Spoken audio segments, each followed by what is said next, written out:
Now, the next in queue is the concept of group by clause.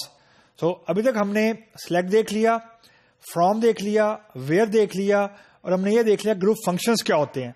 अब next step is कि where के अंदर अगर आप नंबर ऑफ रोज को ब्रैकेट नंबर ऑफ ग्रुप्स की रोज को रिस्ट्रिक्ट नहीं कर सकते, जो कि हम नहीं कर सकते, तो then what, how are we going to restrict the number of rows which are return by groups. There must be some way. लेकिन वहां तक पहुंचने के लिए हमने एक कॉन्सेप्ट पढ़ना है जिसको हम लोग बोलेंगे ग्रुप बाय क्लॉज. अब ग्रुप बाय क्लॉज को पहले इंडिपेंडेंटली समझें कि वेयर के साथ यूज करना है नहीं करना. ग्रुप बाय क्लॉज की बेसिक फंक्शनैलिटी ये है कि on the basis of certain condition, certain similarity in data in one column और इन मल्टीपल कॉलम, हम मल्टीपल रोज को ग्रुप टुगेदर कर सकते हैं, जोड़ सकते हैं, जेल टुगेदर कर सकते हैं. That's step number 1. And step number 2 is कि जो से भी रोज को हमने जोड़ा है, यानी ग्रुप्स किए हैं जिनके, उन ग्रुप्स के ऊपर फिर लगते हैं ग्रुप फंक्शंस. और जो ग्रुप फंक्शंस होते हैं लाइक एवीजी, मिन, मैक्स, अभी तो हमने लगा के देखे थे पूरी रोज के ऊपर, यानी टेबल में 14 रोज थी, 14 रोज का ही सम आ गया, 14 रोज के ही सेल कॉलम का मिन आ गया, 14 रोज के ही सेल कॉलम का मैक्स आ गया, एंड सो ऑन. अब हम ये कह रहे हैं कि डोंट गो टू 14 रोज. 14 रोज को ग्रुप में तोड़ दो on the basis of certain similar values in one और मोर कॉलम. यानी हो सकता है कि फॉर एग्जाम्पल 14 रोज में से कुछ कॉलम ऐसे हों जिनकी वैल्यू सेम है, लाइक फॉरेन कीज है. फॉर एग्जाम्पल फॉरेन कीज हमेशा रिपीट हो रही होती हैं, या फॉरेन कीज बनाता ही इसलिए है कि वो रिपीट हो. तो that's an ideal candidate for grouping together similar rose.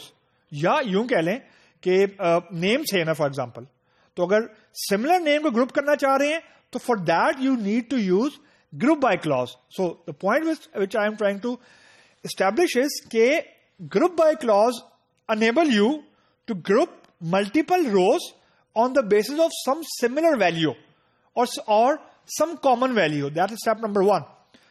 Step number 2 is कि जितने भी group functions हैं, AVG, min, max, sal, count, standard deviation, so on, वो अब सिंगल रो पे अप्लाई नहीं होंगे, वो उन ग्रुप्स पे अप्लाई होंगे जो ग्रुप बाय ने क्रिएट किए हैं. तो अब हमने ये किया कि अब हम सिंगल रो इनपुट से, जो कभी हमने सेल वगैरह में करके देखा है, एवीजी, मिन, मैक्स में करके देखा है, सिंगल रो इनपुट से यानी वन रो इनपुट से या वन ग्रुप इनपुट से आ गए हैं मल्टीपल ग्रुप इनपुट. यानी जितने नंबर ऑफ ग्रुप्स उतनी मर्तबा ग्रुप फंक्शन एग्जीक्यूट होंगे. अगर 4 ग्रुप बन गए आउट ऑफ 14 फॉर एग्जाम्पल, या आउट ऑफ 100 फॉर एग्जाम्पल, तो ग्रुप फंक्शन अब 100 मरतबा नहीं चलेगा, 4 मरतबा चलेगा. टू अनेबल दिस थिंग हमारे पास ग्रुप बाय का क्लॉज मौजूद है. So that's a basic functionality of group by clause. Having said that, कभी मैंने ये बिल्कुल कतन आपको ये नहीं कहा कि जहां पे आपने ग्रुप बाय यूज करना है वहां वेयर यूज नहीं करना.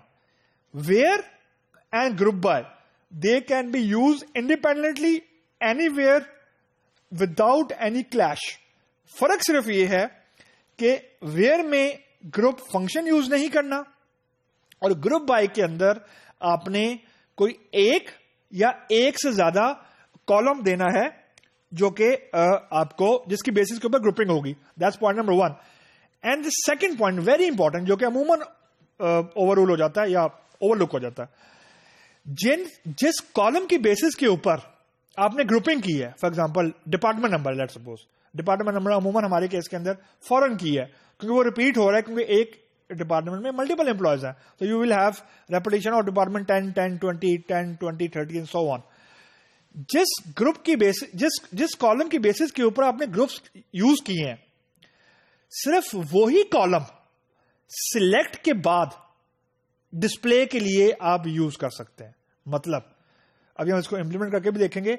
सिलेक्ट के बाद आपने कुछ ग्रुप फंक्शन यूज किए, एवीजी, मिन, मैक्स, और आपने कॉमा डाल के वो कॉलम का नाम लिख दिया जो ग्रुप बाय के बाद नहीं था. मीन आपने ग्रुपिंग की किसी और कॉलम की बेस के ऊपर and you are trying to display a different column after select. That's an error.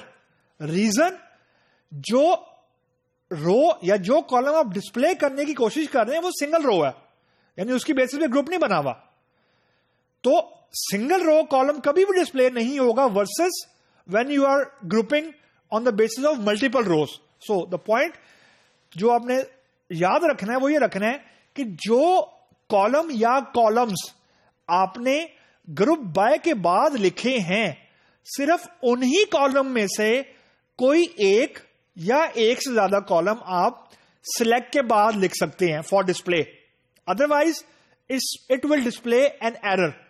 लेकिन जरूरी नहीं है कि आप ग्रुप बाय के बाद वाले लिखे हुए सारे कॉलम यूज करें, ऑप्शनल है. लेकिन अगर लिखने हैं तो सिर्फ वही कॉलम लिख सकते हैं आप सिलेक्ट के बाद जो ग्रुप बाय क्लॉज के बाद आपने लिखे हैं, to group things together.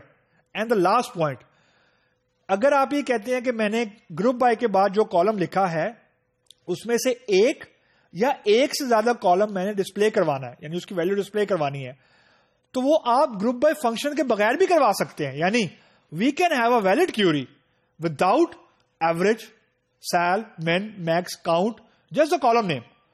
Restriction ये है कि वो जो भी कॉलम नेम है वो ग्रुप बाय क्लॉज के बाद लिखा होना चाहिए, मौजूद होना चाहिए. अगर नहीं है तो वो एरर है. लेकिन अगर ग्रुप बाय के बाद एक कॉलम लिखा हुआ है और वही कॉलम हमने सिलेक्ट के बाद लिख दिए, that's a perfect combination, that's a perfect solution. लेकिन ये दिमाग में बात आप में लेके नहीं आनी कि ग्रुप बाय के लिए ग्रुप फंक्शन का होना जरूरी है. नो, ऐसी कोई रिस्ट्रिक्शन नहीं है. These are two independent things. So group by is independent of where, group by column are independent of group functions when you are talking about in the context of select. So these four things are independent of their existence, of their execution, of their parsing.